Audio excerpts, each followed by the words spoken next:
Maju terus untuk catur Indonesia. Catur, yes. Indonesia, Jaya. yeay. Hai sobat pencinta catur, apa kabar? Semoga kalian sehat dan sukses selalu pastinya. Ada kabar terbaru nih guys, dari juara dunia Magnus Carlsen. Kita tahu ya bahwa sobat pencinta catur di seluruh dunia pasti sedang menantikan siapa yang akan keluar sebagai calon penantang juara dunia dalam perebutan gelar juara dunia melawan Magnus Carlsen nanti di tahun 2023. Nah guys, kita tahu bahwa kemarin merupakan race day atau hari libur bagi para peserta. Nah di hari libur, Chess24, salah satu platform catur di dunia, mengadakan turnamen hiburan yaitu catur kilat di salah satu bar dan memberikan kesempatan bagi para pecinta catur di Spanyol ini untuk menyaksikan langsung Magnus Carlsen bertanding. Nah, nggak cuma Magnus Carlsen nih guys, tapi ada juga para Grandmaster lainnya seperti Anish Giri dan Daniel Naroditsky. Nah, yang keluar sebagai juara dari 8 babak adalah Anish Giri. Nah, di salah satu babak, Anish Giri berkesempatan bertemu dengan Magnus Carlsen dan para pecinta catur di Madrid bisa melihat langsung. Oh iya, format dari pertandingan ini adalah catur kilat ya. Nah, jadi langsung saja kita bahas. Anish Giri pegang buah putih, Magnus Carlsen pegang buah hitam. Nah, ternyata Magnus Carlsen di sini menyerah dari Anish Giri, guys. Saya akan ajak kalian untuk menyaksikan partainya. Anish Giri memulai dengan langkah E4, kemudian dijawab kuda C6. Ini merupakan Nimzowitsch defense, teman-teman. Kemudian putih kuda F3, hitam D6. Dan putih D4, Magnus kuda F6. Anish kuda ke petak C3, Magnus G6. Kemudian gajah ke petak E2, Magnus gajah G7. Anish rokade pendek, Magnus rokade pendek, dan mendorong D5. Yes, Magnus tentu tidak memilih kuda ke petak E5 ya, karena ini akan membuat pion tumpuk di jalur E. Dan kalaupun kuda ke petak B4, ini memberikan putih kesempatan untuk terus menyerang. Ya, Magnus pilih kuda ke petak B8, Anish H3. Ya, mencegah gajah ke petak G4. Magnus merespon dengan langkah A6. Nah, ini menarik teman-teman karena langkah yang paling banyak dimainkan dalam posisi ini sebenarnya adalah langkah C6. Atau E5. Nah, Magnus memilih langkah A6 dengan tujuan B5. Anish merespon taktis dengan langkah A4. Kemudian Magnus B6. Anish benteng ke petak E1. Kemudian gajah ke petak B7. Anish Giri gajah ke petak G5. Ya, ini masih pemahaman dasar ya ketika kita bermain catur, yaitu mengeluarkan perwira dan menyerang. Magnus Carlsen mendobrak dengan langkah C6. Anish Giri menteri ke petak D2 dengan tujuan gajah ke petak H6 dan memperkuat penjagaan pada pion D5. Magnus kuda B ke petak D7, Anish Giri gajah ke petak F1. Magnus pion C makan D5, pion E makan D5, dan Magnus benteng ke petak C8. Ya, karena sudah terbuka jalur C-nya dan dia coba mengambil keuntungan dari terbukanya jalur C ini. Dengan tujuan benteng C5, Anish Giri menarik gajahnya ke petak E3. Magnus benteng ke petak E8, Anish Giri gajah ke petak D4. Wow, dikasih nih pion D5-nya. Apakah ini benar gratis, teman-teman? Tidak ya, tapi ini merupakan pion racun. Kalau Magnus kuda makan pion D5, maka Anish Giri akan gajah makan G7. Nah, kalau kuda C3, gajah makan kuda C3, putih unggul 1 perwira. Kalau raja makan gajah G7, maka kuda makan kuda D5, putih unggul 1 perwira. Jadi itu merupakan pion racun, teman-teman. Nah, setelah jalan gajah D4, kalau kalian jadi Magnus, kira-kira hitam berkembangnya gimana ya, teman-teman? Untuk cari kemenangan, coba pause videonya, dan kalian boleh menebak langkah apa yang harusnya dimainkan oleh hitam. Nah, ini akan menambah skill kalian dalam fase permainan middle game atau permainan tengah, teman-teman.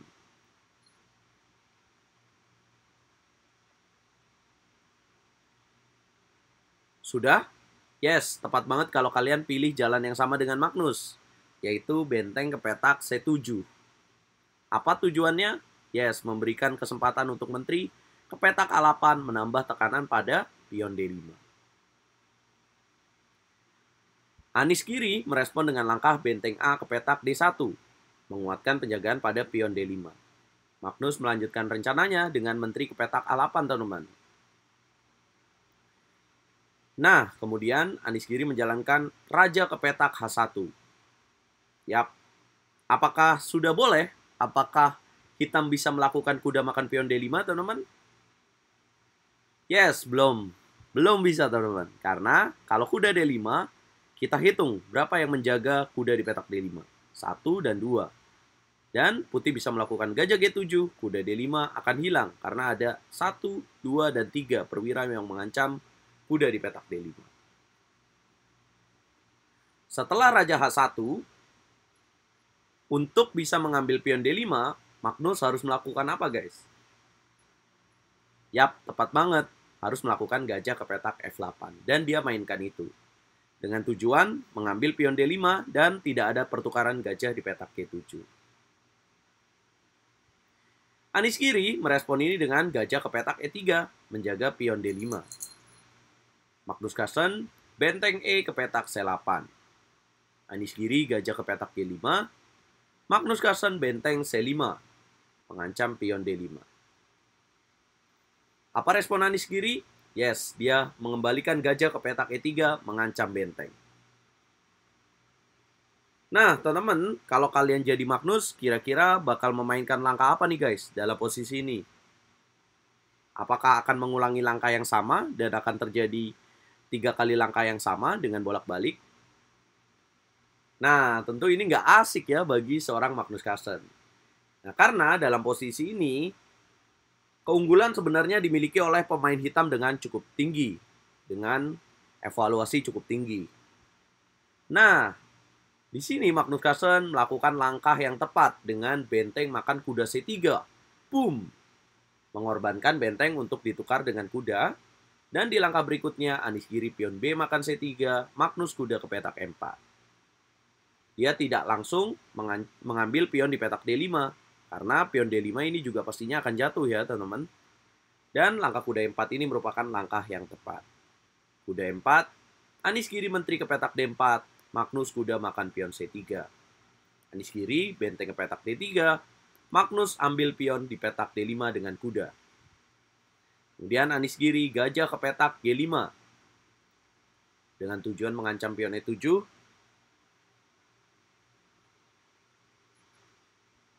Magnus Carlsen menjalankan benteng makan pion C2.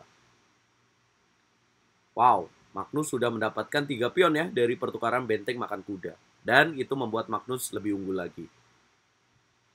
Anies Giri coba menukar benteng dengan benteng D2, Magnus Carlsen menolak dengan benteng C5. Kemudian Anies Giri merubah serangan dengan kuda ke petak H2 dengan tujuan kuda berpindah ke petak G4 dan menteri ke petak H4.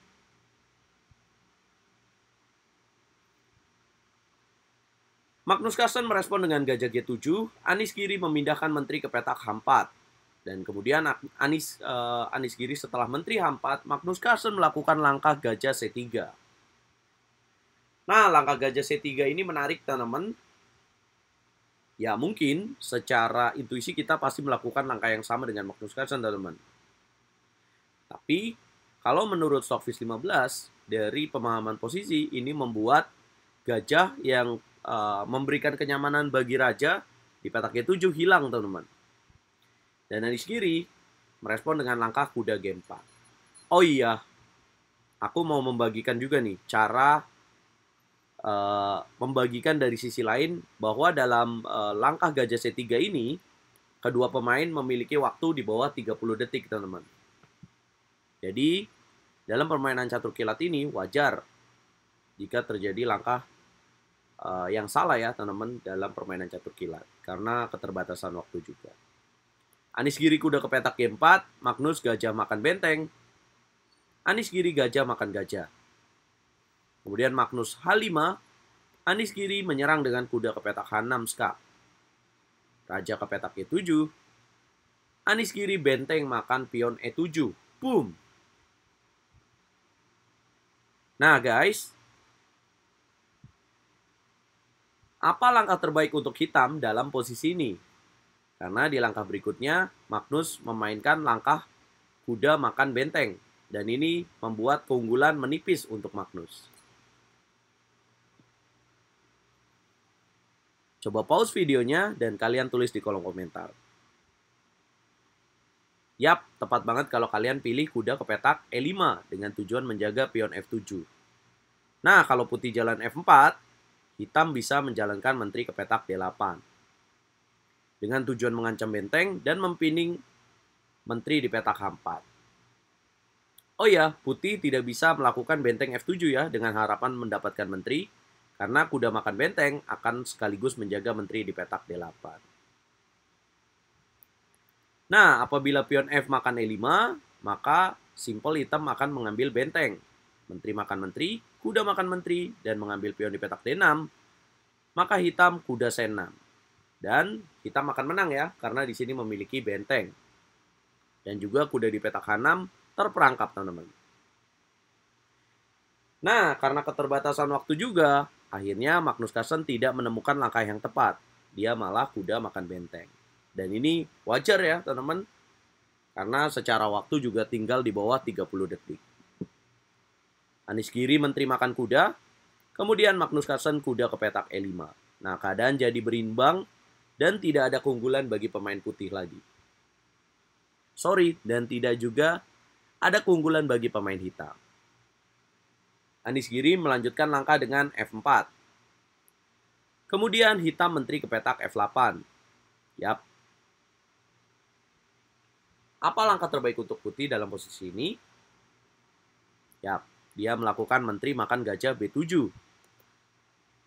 Kalau misalkan menteri makan menteri, raja makan menteri, kemudian mengambil kuda di petak E5, teman-teman, ini akan membuat keunggulan bagi pemain hitam. Karena hitam akan bisa benteng ke petak C2. Nah, apabila gajah ke petak G5, maka akan ada pion D makan E5. Yes, walaupun secara materi, putih unggul 1 perwira, tapi kuda di petak H6 ini terperangkap, teman-teman. Dan secara posisi, ini menguntungkan bagi Magnus Carlsen. Yes, Anies kiri tepat banget dengan memilih menteri makan gajah di petak B7, Magnus kuda ke petak C6.